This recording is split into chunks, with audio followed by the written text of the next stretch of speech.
Suey! Suey!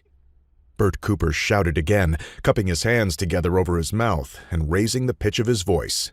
"Come on, you goddamn pigs!" He was in a foul mood. His no-good nephew had disappeared again, leaving Bert to tend to the chores he'd assigned the boy. He'd been hoping to finish repairing the southern fence before the temperature climbed too high.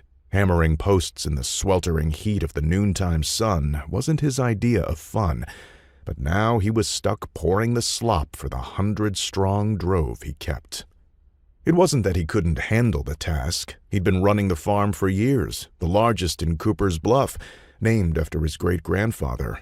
Sure, there was the occasional seasonal hire, but mostly it was just him and his wife Linda. Neither was a stranger to hard work. All the same, Bert believed that a deal was a deal. When his nephew Martin had come into town, hat in hand, needing a place to stay, that was what they'd agreed on. A few chores in exchange for a dry roof over his head. "He's probably off with that girlfriend of his," Bert mused, continuing to shovel slop. He knew how randy a young man in his prime could be. After all, he'd been one himself not too long ago.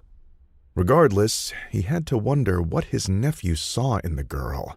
Martin wasn't a bad-looking kid, and he wasn't stupid either. Had a bit of a silver tongue, too, the kind that could talk bees out of their honey.